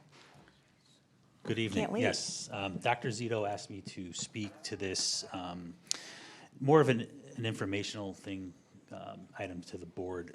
The town has been receiving numerous complaints about parking on Carroll Drive and U-turns on Mountain View. So our students haven't been doing anything illegal. They can park there if they want. This came to light during the heavy winter snows when the town was offloading some of their snow into Sunnycrest, where a lot of our juniors do park because we don't have adequate parking in the high school lot. So that was full, so they started taking it upon themselves to park wherever they can park. So the town, as a courtesy, had us involved in some conversations to see what would work. I mean, this really is not a decision to be made by the Board of Education or the schools. We can't discipline students for parking on Carroll Drive. But they do want to try and limit the traffic in that area and the parking. So I know it might be hard to see, and I'm happy to send this out with my biweekly report tomorrow so you have it in front of you.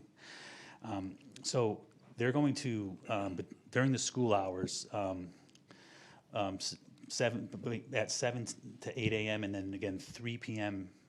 Actually, that's actually, they have the wrong time there. But at the close of school, they're going to make Mountain View a one-way so that the parents that are actually doing the U-turns and picking up the kids in that location, because they sort of like to not go into the proper lane in front of the building to pick up their students. But so that's going to become one way.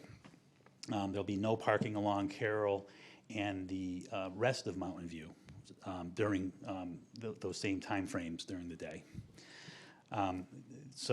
And there's going to be no left turn from Parsonage onto Chapin Ave heading from the Silas Dean. So you're going to have to head down from, the Orchard area and take a ride onto Parsonage to go into the parent drop-off lane in the morning. They still have to go through some of their committees as well, but we wanted to inform you now that this is, because you will receive phone calls, I'm sure, and we just wanted to keep you in the loop as we proceed with this. No notifications will go out. This will be for the start of next school year. So we'll inform people then. You have a question? I do have a question, only because, if I'm understanding this correctly, so if I'm dropping my child off, I'm coming down Chapin, I'm going into the circle to drop them off appropriately, and then back out, I can take a left turn out of that circle, correct? And head back down the street if I have a child that's over at GMS? No. I cannot. You can't do that now. I have to go up and around? You're supposed to take a right and go around. There's no left turn out of there anyway. So you're number one rule breaker. Whoops. But can I just say this is why I don't drop my children off at school? And we appreciate that because we have empty bus seats. So no, they do take the bus every day, Good. except for on the rare occasion, and I do not like drop off because of that, because it's very confusing. Okay, so Can we we strike don't have that to worry last about a comment? parent. So what you're basically telling me is that if a parent drops off at the high school and then tries to make their way to GMS, they are not taking a left onto Parsonage. They're going to have to go all the way around town to go back to. So there's no left out of the parent drop off now. Okay. It's actually too sharp of a turn. So they should go up past the. They're going to have to go up park. toward Elm. Okay. Street and go in that direction. Okay, this is definitely not easy for parents, but okay, Yeah, that's fine. I mean, and actually, a lot of this started with COVID. I mean, parents just were dropping off, and the student parking, we just know that. So they are going, the town did say that they will make sure that there are spots at Sunnycrest available. I mean, we're not assigning them to anybody, but we're encouraging the kids that the juniors that do want to drive to park there. I mean, it's hard when you get your license. It is, and especially this time of year, we're getting, there's a lot of new drivers. It's a weird time of year, yeah. It is, so it's, there might be a little bit of tweaking, but we wanted to let you know that something will be done. You know, there's been a lot of complaints from Carroll Drive this year, a lot of complaints. So, you know, and the town does want to try and solve this. I mean, we have traffic issues at all of our buildings for drop off and pick up. Yes, we do. So we're working on all of them in some way, shape, or form, but this is the first one that they've developed, and it's probably going to move forward. And this will be sent out to parents in writing in the next school year? It'll be During for the this- next, yeah, so Okay. over the summer, as we know for sure that it's happening. Just it's informational. I mean, street signs are going to be, it's going to be marked. I mean, we just want to give them a heads up, say, hey, this is going to be different now, because they're so used to doing what they're doing now. Yes. Okay. Any But- other questions? Mr. Addy? More of a comment, as a resident of Mountain View Drive, this is phenomenal to see some action actually being taken place, because I have kids that walk and/or bike, and that curve there is It is. It's insanely dangerous. it's a safety and concern too, so. I'm afraid, I'd hate to, knock on wood, that something happens before something gets done. So I've actually living where I live, it's a nightmare leaving in the morning between GMS traffic and the high school traffic, but I've actually had a point where a kid almost walked into my car because he had his head down and just got out of his parents' car and just walked straight and almost right into my path. So fortunately, I know to go slow through there, but there are people that do not go slow. So it's going to take some time to get people on board with this, but I'm glad to see something is happening. Great. Thank you, Mr. Addy. Any other questions or comments? Take the bus. Okay. Yes, we do encourage you to take the bus for sure, but this is good information to get us ready for next school year. All right, thank you very much, Mr. Thank you. Lamontagne. Moving on to agenda item number 20. Dr. Nozick, am I starting with you to speak for a little bit about the annual healthy food certification? And then, Yes. okay, very good. Thank you so much.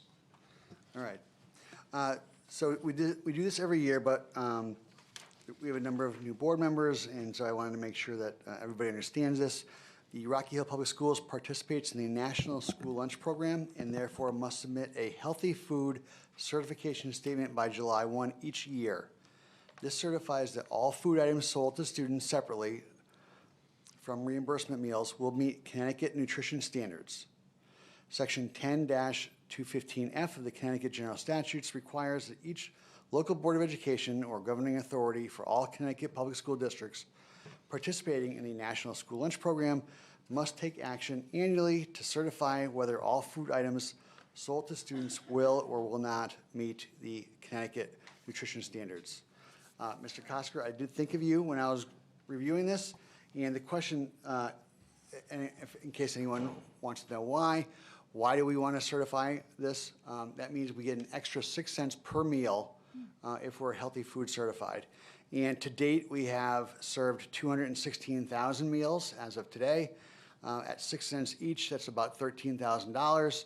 And by the end of the year, should be about a total of $16,000 for being healthy food certified. You're going to have 2 votes tonight. The first is whether or not we want to continue to be healthy food certified. And then if so, then whether or not we want to allow exemptions.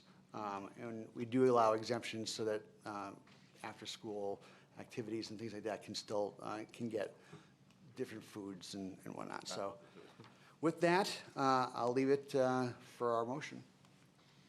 All right, so can I please have a motion for, we're going to do, it's the first one, right? Yeah. For the, healthy food certification for 2026, 2027, sorry, school year. Okay, so pursuant to Connecticut General Statute, Section 10-215F, the Rocky Hill Board of Education certifies that all food items offered for sale to students in the schools under its jurisdiction and not exempted from the Connecticut nutrition standards published by the Connecticut State Department of Education will comply with the Connecticut nutrition standards during the period of July 1, 2026 through June 30, 2027. This certification shall include all food offered for sale to students separately from reimbursable meals at all times and from all sources, including but not limited to school stores, vending machines, school cafeterias, culinary programs, and any fundraising activities on school premises sponsored by the school or non-school organizations and groups. Yes or no? Well, yeah, so all in favor of that? Second the motion, right? Oh. She made the motion, right? I made. I'm sorry, yes, you made the motion, sorry. Second the motion, please. Can I please have a second? Second. Ms. Morfea, okay. Questions or comments about it first and foremost? I probably have to do that, right? Anybody have any questions or comments about it? Okay, beautiful. So all in favor of that motion? Aye. Aye? Yes, okay. Any opposed? Any abstentions? No, okay, motion passes. And then our second motion, please. Okay, so the Rocky Hill Board of Education will allow the sale of students of food items that do not meet the Connecticut nutrition standards and beverages not listed in section 10-221Q of the Connecticut General Statutes, provided that the following conditions are met. One, that the sale is in connection with an event occurring after the end of the regular school day or on the weekend. And two, the sale is at the location of the event. And three, the food and beverage items are not sold from a vending machine or school store. An event is an occurrence that involves more than just a regularly scheduled practice, meeting, or extracurricular activity. For example, soccer games, school plays, and interscholastic debates are events, but soccer practices, play rehearsals, and debate team meetings are not. The regular school day is the period from midnight before to 30 minutes after the end of the official school day. Location means where the event is being held and must be the same place as the food and beverages sales. Can I have a second? Second. Mr. Kosker, thank you so much. Are there any questions or comments about motion number 2? Okay, all in favor? Aye. Aye. Any opposed? Any abstentions? Okay, motion passes. Very good, thank you so much. Moving on to agenda item number 21. These are the policies that Ms. Judanowicz had just spoken about recently. The first actually was in our past Board of Ed meeting, but it is the guidelines to change the class sizes. This is policy number 6120, and this is a second read for that, so we are going to vote on that tonight. This is guidelines for class sizes to be changing effective starting for kindergarten in the 26-27 school year, grade 1 in the 27-28 school year, along with grades 2 through 3 and 4 through 5. Any questions or comments before I, go ahead, Mr. Sorry. Clemens, go ahead. I thought we were phasing that out more, not all happening next year.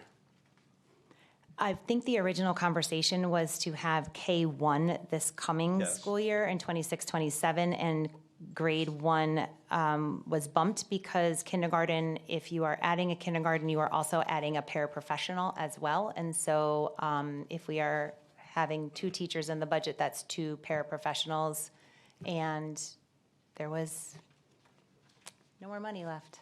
Well, I know, it wasn't about next year, it was the 27-28. I thought we were phasing the grades No, with 3 and 4 and 5 out a little further. I don't recall that. Yeah, I think it was a 2-year thing. It was like the 2 grades, K and 1, next year. I and then got the it other wrong, ones I the just following year, looked yeah. at it, I thought it was going further.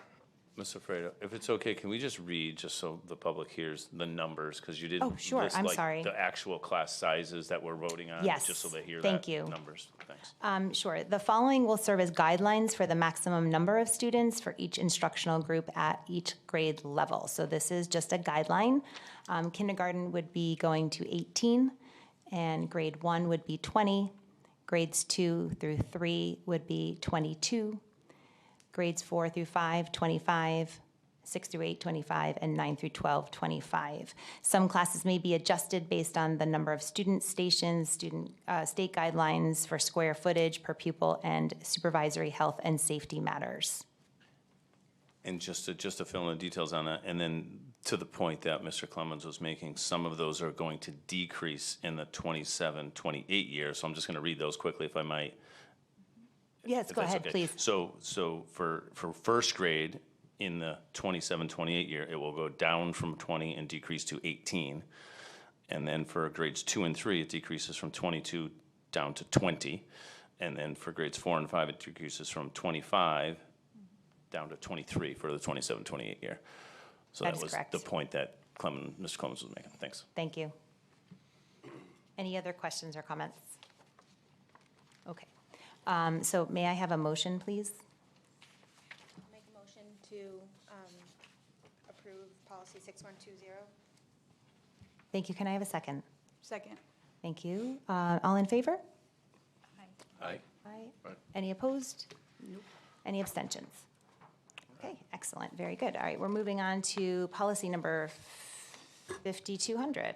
And this is the policy that Mrs. Judanowitz just spoke about in the admission to public schools at or before age 5. And again, this was a second read as well, and so we are voting on this to take effect in the 27-28 school year. Any questions or concerns before we move on? No? Okay. Can I have a motion? I will make a motion to adopt policy 5200. Do I have a second? Second. Thank you, Ms. Morfea. All in favor? Aye. Any opposed? Any abstentions? Okay, motion passes. Very good. Thank you so much. All right, moving on to agenda item number 22. Ms. Durand, I know last night that you had spent some time at our voice meeting, and I do appreciate you being there. But tonight, I know you are also here to talk about the diversity inclusion for diversity and excellence, for the 2025-2026 school year. You have 3 minutes. Kidding. Kidding. Everyone talked like an hour. Take all the time you want, Mr. Thank you, Ms. Lafredo.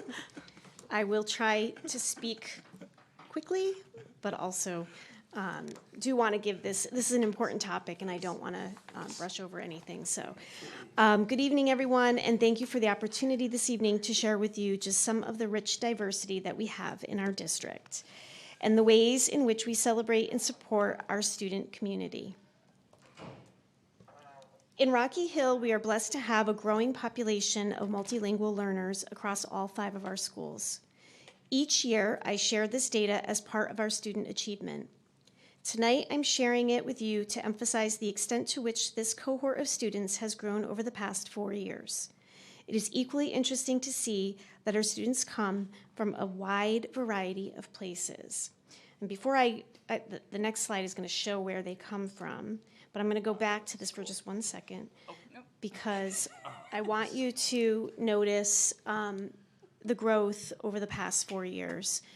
And it is significant. And earlier this evening, the board thankfully did make the decision to add a position at GMS for our ML students, as those students have been sharing a certified teacher between the middle school and high school. So I know that our staff at both of those schools and our students and families, thank you for that, and will benefit greatly from that decision. What I find really very interesting on this slide is that it illustrates the rich diversity within Rocky Hill. Our students and families represent over 25 different countries. Supporting students from across so many different countries is both rewarding and challenging. Our district is intentional about finding ways to highlight the unique cultures that are represented across our student body. Our students speak over 30 distinct languages. Just give you a second to take this in. The graphic shows the rich diversity of our student body. The linguistic richness fosters a deeper sense of global awareness and understanding, which enriches the educational experience for every student in Rocky Hill.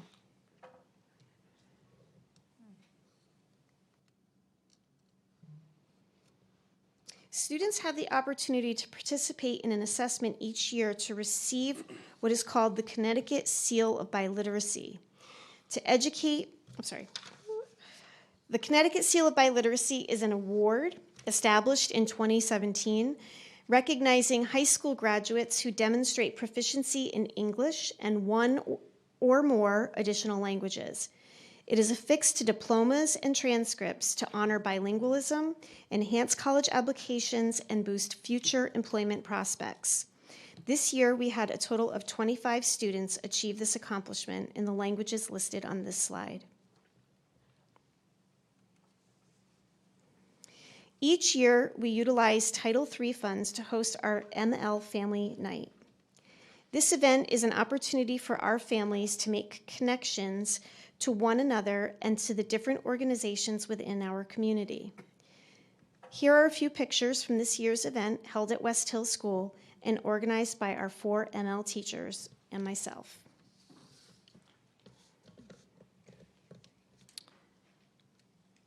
Our elementary schools are committed to enriching the curriculum by regularly hosting interactive cultural assemblies that spotlight different cultures from around the world. These assemblies offer students firsthand immersive experiences that connect to our community's rich diversity. Actually, earlier this evening, some of these pictures may have been in the Stevens presentation because this comes from Miss O'Brien, who participated or who was able to receive the grant for the Mexican Music and Dance Assembly. Over the course of the school year, our principals and teachers highlight different cultural months. So when you walk the halls of the schools, you can see displays that are hung to educate and remind students, as well as student work that demonstrates their learning of different cultures. This year, Judge Claudia Bayo visited Mosier School to share the story of Ruby Bridges during Black History Month, and the high school highlighted famous women throughout history in the display included on this slide. As spring arrived, we acknowledged several different spring holidays celebrated across our district. For instance, West Hill kindergarten students participated in creating crafts for Holy, Eid, Passover, and Easter, while our middle school student, Rayhan Matangad, wrote and published a beautifully written piece in the Griswold Gazette sharing the traditions of Ramadan and the 2 Eids. And Ms. Walerziak is here this evening. She is our Griswold Gazette advisor and did a wonderful job guiding the students. If you look, it's kind of small print, but you'll be able to see it at your seats. This beautiful student interview. It goes on for quite a lengthy interview, but it was so informative and I think wonderful for the students to be sharing that with one another in their school newspaper. In a fantastic display of our community's talent, Miss O'Brien shared her skills in Irish dance with Stevens School students in March, but she also provided a session on our Wellness Professional Development Day in February for staff. Sadly, I don't have any photos of our staff to share from that event, but however, the focus on learning from each other and celebrating the diverse talents of our staff members has truly been one of the highlights of our professional development sessions this school year. So when we discuss diversity, it goes beyond culture and race. Gender is also important as an important component of diversity. Our Women in Action event is made possible due to the funding we receive each year as part of the Open Choice program, which highlights diversity within Connecticut school districts. Ms. Viviana Guzman and Ms. Lisa Urso organized this event, which introduced a room full of female high school students to 10 women across a wide variety of professions. These successful women shared their journeys and spoke to the importance of leadership for women in their respective fields. Students had the valuable opportunity to ask individual questions after the panel discussion, fostering meaningful connections and mentorship. Dr. Nozick did a wonderful job this year organizing our Mosier Master Chef competition. I'm going to ask Dr. Nozick to come on over. This year, Dr. Diaz, Aaron Harold from the Dream Cafe, Mayor Alan Smith, and myself all had the good fortune to be judges in this competition. So I've asked Dr. Nozick to share a little bit more about the event that he organized and planned. I asked if I could do it from my seat, and she said no. The district hosted its annual Future Chef competition for students in grades 1 through 5 at Mosier School on March 16th. This year's theme, Passport to Flavor, emphasized cultural appreciation and diversity, encouraging elementary students to explore global cuisines by creating original recipes inspired by dishes from around the world. Through this process, students learned about different cultures, traditions, and the ingredients, helping to build awareness and respect for the diverse backgrounds represented within our school community.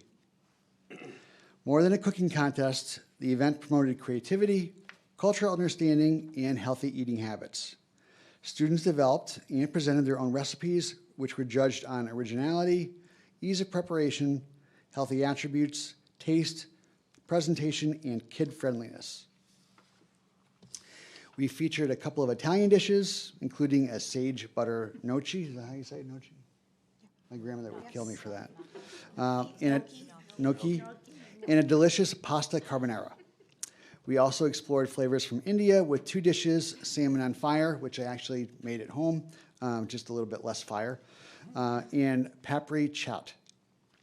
From West Africa, specifically the country of Benin, we enjoyed Yuvo Doko, which was a traditional sweet pastry, and our winning chef, Chef Michael, prepared an incredible, crispy, tasty latke, a dish that originated in Eastern European Jewish communities.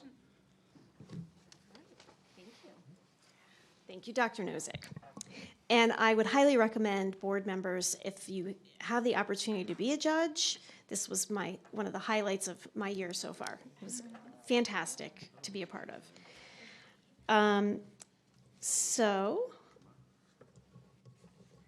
GMS Common Ground is a club at GMS that does prioritize inclusivity. We have other clubs as well, but this one is one that Ms. Matava is the advisor for, and she did a beautiful job interviewing. She was interviewed by, again, the GMS Griswold Gazette, and she shared that the club is a place for everyone to find themselves. Both Ms. Kennedy and Ms. Matava alternate between team building games and making artistic crafts with the students. The club is in its 4th year, and each year there are about 40 students that join the club. They expect students to be kind, accepting, and inclusive with one another in order to create a safe place.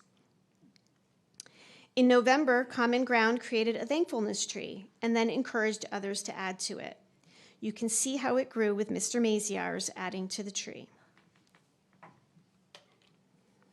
Another wonderful way in which Rocky Hill Public Schools celebrates student diversity is through our unified sports, art, and theater programs, where regular and special education students come together around sport and artistic expression. Pictured here are some of our students at a recent unified sports event.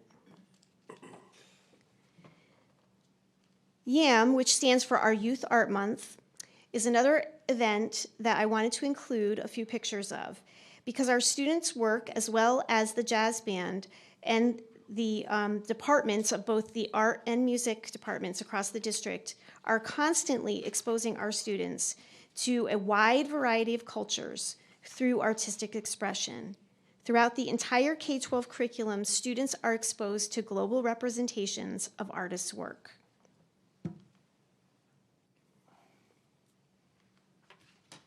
Here's a few more pictures.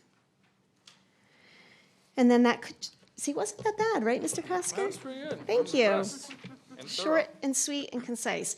But it does give you a nice overview of what we are doing across many different parts of our school district to support diversity. And we talked a lot last night about what we're doing as part of the Voice Committee. But these are things that have been happening in our district each year, and it's important to take the time to recognize those things and also to really make sure that we are giving our staff and our students the recognition that they deserve for the efforts that they're making to make our school community as inclusive as possible. So I'm happy to take any questions and answer any questions that you may have. Any questions? Okay, all right, thank you very All right, much. thank you. Moving on to agenda item number 23, Assistant Superintendent for Personnel and Student Services report, Dr. Diaz-Santiago. Good evening. Rocky Hill has purpled up this evening, so I want to thank everyone. This is in support to our military families. Being a military mom and having my young son in the Navy, this is near and dear to me, so thank you so much. I would like to give a brief update from the Human Resource Department. I recently attended the Central Connecticut State University Education Recruitment Fair. I had a blast. I had an opportunity to connect with many promising future educators, did a few, mock interviews, as well as colleagues from neighboring schools. So it was really nice to connect with my colleagues that night. From the Special Education Office, we're excited to share that the Dream Cafe is preparing for its first annual Spring Fling on Saturday, May 2nd, from 9 to 1 o'clock in the afternoon.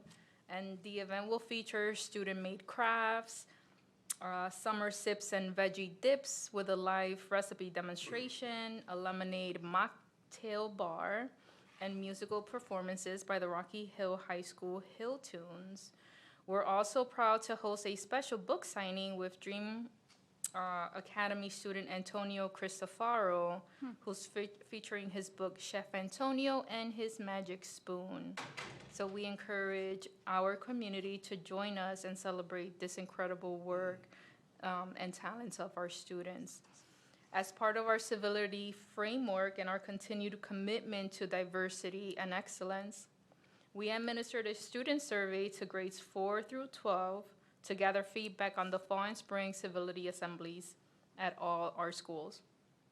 These assemblies, led by Jamel Thompson from Hoops for Life, focus on moving from the message that words matter to taking action through our words and behaviors. Overall, student feedback was very positive. Students also expressed a strong interest in engaging more deeply through small group opportunities, highlighting the importance of student voice, agency, and choice in this work. I would like to recognize Danielle Galligan for her work in developing a presentation that capture all of these experiences of students during these assemblies. So I would appreciate if at this time we can share a brief video that we'll all enjoy.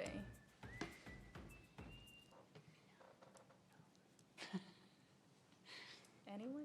Anyone? Oh, there we go.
So that's just a great video showing students enjoying the assembly with Mr. Thompson. This concludes my presentation for this evening, and I am very happy to answer any questions that you may have. Any questions? Okay, thank you very much. Yes, it was a great video, by the way. Great video. All right, moving on. Agenda item number 24, Assistant Superintendent for Finance and Operations, Dr. Nozick. All right, we have in your packets the financial report reflecting year-to-date figures for the month ending March 31st, 2026, and I have highlighted the following accounts. Line item 114, salaries. Our sub-teacher account is currently reflecting a deficit due to the need to utilize daily subs. Line item 205, Medicare, is also currently reflecting a deficit due to the need to employ additional staff beyond our original projections. Line item 210, group insurance, that's a big one for us, is currently reflecting a deficit due to the changes in coverage as well as last year's increase coming in after the board had adopted the budget. Line 235, pension, non-certified, is also currently reflecting a deficit due to unanticipated pension cost associated with new employee hires. Line 516, transportation, special education, outplacement, currently reflecting a deficit due to the need to transport additional students. And then the other significant line is 561, tuition in and out of district. That is currently reflecting a deficit around $450,000. This includes tuition for both magnet schools and students with special education needs. Again, we received the first of 2 excess cost reimbursements that has been applied to this account already. It's anticipated we will receive an additional check for about $250,000 in June, which will leave the account with a deficit of approximately $205,000 for fiscal year 25-26. Obviously, we're going to continue to monitor this even more closely as we get closer to the end of June. Any questions? Any questions for Dr. Nozick? Just one. ahead, Mr. I know Clemens. you look at the numbers, roughly $500,000, actually $500,044. Well, what's that going to be as far? I mean, obviously it's going to go up next few months. What's the impact of the overall budget? You're talking about the tuition? The total deficit of everything you just went through is roughly $550,000. The 2 big ones, yep. No, Well, we total, have offsets in, for example, salaries certified staff should be to the plus about $229,000. Also, salaries paraprofessionals is to the plus $114,000. So there are some accounts that currently do have enough to cover us. As if you recall, during the budget workshops, we can be close, but we can't be over by even $1. So right now, projecting we're good to about 100,000 or so as my projection as of honestly I looked at it yesterday. So as of yesterday, we're doing okay. Okay, thank you. Any other questions or comments? Okay, thank you, Dr. Nozick. Moving on to agenda item number 25, Assistant Superintendent for Curriculum and Instruction, Ms. Durand. I just have 2 additional items to share. I just wanted to mention to the board that when we return from April break, we do enter our testing season. We have students taking all of the state mandated testing over the course of the next several weeks. And tomorrow we begin our Teacher of the Year process, so that's exciting. That's it. Thank you very much. It's very exciting. And agenda item number 26, Superintendent Dr. Zito, I will turn the microphone to you. Thank you very much. So just a reminder that we have our budget presentation to the Town Council on May 5th. And then I want to inform the community that earlier this evening I met with the board and informed them of my retirement from Rocky Hill Schools and from public education, which will be effective August 1st after 14 years of service here in the district. I really want to thank our amazing students and families here in this town. It's been a pleasure working here, really the greatest honor of my professional career to be here in Rocky Hill. I want to thank, again, those families who have been just fantastic and really supportive of the whole school district throughout the years. We have a really supportive Board of Education. Each chair I've worked with, including you, Ms. Lafredo, it's been a pleasure. You as a teacher, I've welcomed your perspective. You've helped me see things from the classroom teacher perspective that I think is really valuable in your role as our chair. Each of the board members, I've enjoyed working with you. Maria, you were on the board that hired me. That was a long time ago, and you're the only board member that is still serving. So credit to you for your longevity and your outstanding advocacy for kids all these years. I also want to recognize my colleagues throughout the district. In my letter to Ms. Lafredo, I mentioned that I think I know just about everybody in the school system on a first-name basis, and I think I've formed a long list of friendships and first-name folks, and I'm going to miss those interactions with those people on a daily basis. Great leadership in our schools, great classroom teachers. I see some faces back there, people I've known for a long time, and I will miss you guys. And our team at the central office, you've been great to work with as well. So still a lot of work to do. We still have, we're in the process of starting some administrative interviews in the next, tomorrow actually, and then the following week we kick off another round. We're deep into the hiring process for a number of vacancies. We have several committee meetings coming up, a couple more board meetings, plus the big time meeting on May 5th with a budget. So there's no slowing down at this point. We'll keep working hard, but just wanted to get the word out there, and I do want to thank everybody for the support over the years. Thank you. Thank you, Dr. Zito. The last agenda item is mine, and I do want to respond to Dr. Zito's retirement as well. But I do also want to thank everyone for sticking around tonight. It is well after 9:30, and since our March meeting, we haven't met since March, and it was the beginning of March as well because we had adopted our budget. There's just been so much to celebrate, and was clearly worthy of recognition this evening, as you saw from our district celebrations. So thank you for hanging in there with us and celebrating with us. Tonight, as Dr. Diaz just mentioned a short time ago as well, you can see a kind of sea of different colors of purple up here as well. It is in recognition of Purple Up for Military Kids Day. This was a proclamation that actually was designated by Governor Ned Lamont as part of a month-long recognition honoring military children across the state. Boards of Ed were asked by the Connecticut Department of Education to wear purple during their April meeting. The color purple recognizes the strength and sacrifices made by our military families and their children, and we truly thank them for their service. Dr. Diaz, thank you to your son for his service in our Navy. Thank you.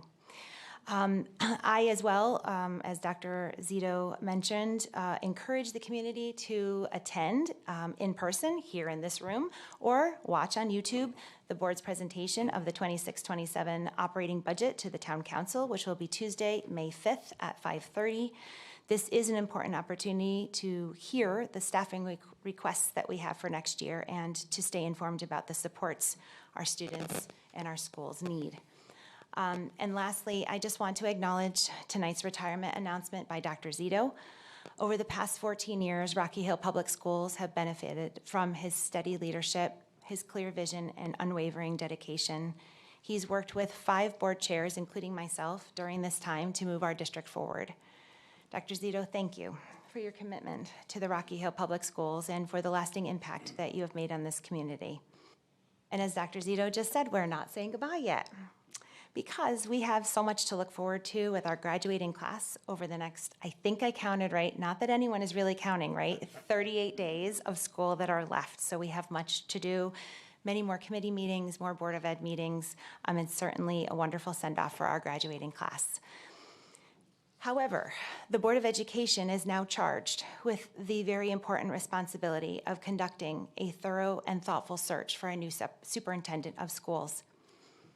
This is a responsibility, that we take very seriously, and we are committed to keeping our community informed and involved throughout this lengthy process.